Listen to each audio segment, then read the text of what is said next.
नमस्कार. नंदकिशोर एज्युकेशनल या यूट्यूब चॅनलमध्ये मी आपलं सहर्ष स्वागत करत आहे. सर्वांना अक्षय तृतीया म्हणजेच अखाजी किंवा अखोजी असं आपण या सणाला संबोधत असतो.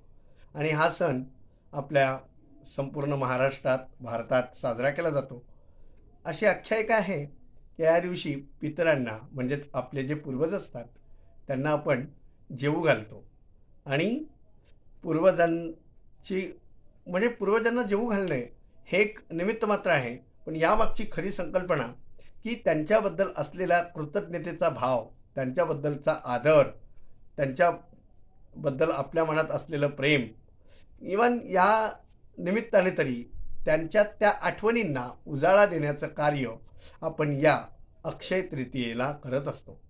खरोखरच आपला भारत देश एवढा महान आहे आणि आपल्या ऋषीमुनींनी घालून दिलेली ही परंपरा की प्रत्येक बघा ना, चैत्र, वैशाख, ज्येष्ठ, आषाढ, श्रावण, भाद्रपद, अश्विन, कार्तिक, मार्गशीर्ष आणि पौष, माघ या प्रत्येक म्हणजे 12 महिन्यामध्ये 12 सण आपले असतात. जसं की आपण बघितलंच की चैत्र शुद्ध प्रतिपदेला गुढीपाडवा असतो. वैशाख सुरू झाला नाही तर आपण आखाजी साजरा करतो. त्यानंतर आषाढामध्ये स्त्रियांची पौर्णिमा येते, वटसावित्री. त्यानंतर गुरुपौर्णिमा येते. म्हणजे असे बरेच प्रत्येक महिन्यामध्ये वेगवेगळे सण येत असतात.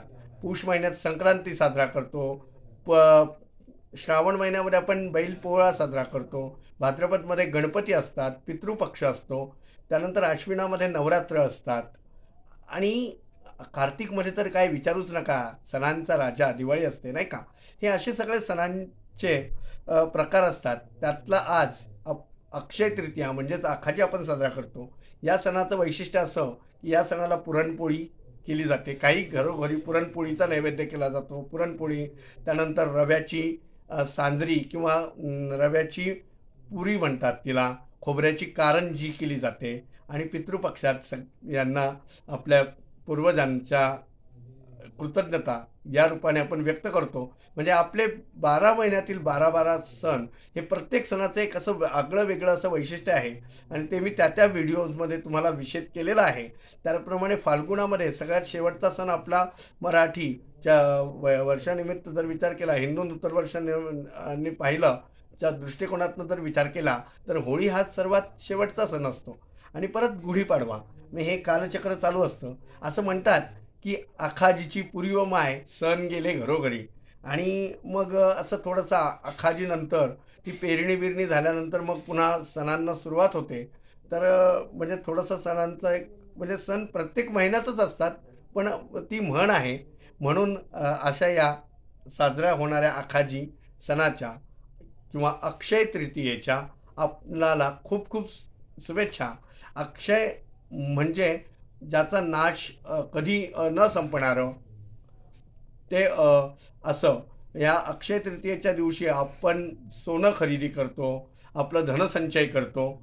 आणि सर्वांना चांगलं म्हणजे हा अक्षय तृतीयेचा मुहूर्त हा 3.5 मुहूर्तांपैकी एक मानला जातो. या दिवशी चांगले संकल्प करून चांगल्या गोष्टी करण्यास हरकत नाही. त्यामुळे मी माझ्या सद्गुरूंची प्रार्थना म्हणतो आणि इथेच थांबतो. या अक्षय तृतीयेच्या आपणा सर्वांना खूप खूप शुभेच्छा. सर्वांची भरभराट होऊ दे, सर्वांचा संसार सुखाचा होऊ दे, सर्वांचं भलं कर, सर्वांचं कल्याण कर, सर्वांचा संसार सुखाचा कर, सर्वांची भरभराट होऊ दे, सर्वांना उत्तम आरोग्य लाभू दे, सर्वांची मुलं टॉपला जाऊ दे, सर्वांची प्रगती होऊ दे. हे ईश्वरा सर्वांना चांगली बुद्धी दे, आरोग्य दे, सर्वांना सुखात आनंदात ऐश्वर्यात ठेव, सर्वांचं भलं कर, कल्याण कर, रक्षण कर आणि तुझे गोड नाम मुखात अखंड राहू दे. ही माझ्या सद्गुरू पै माऊलींची प्रार्थना म्हणून आपणा सर्वांना पुन्हा एकदा अक्षय तृतीयेच्या खूप साऱ्या शुभेच्छा देतो. आपल्याला हे अक्षय तृतीयेच्या दिवशी आपल्या जीवनात ज्या चांगल्या गोष्टी आहेत त्या अक्षय राहोत आणि असंच आपले सण उत्सव आपण साजरे करत राहोत अशी अपेक्षा व्यक्त करतो आणि इथेच थांबतो. धन्यवाद.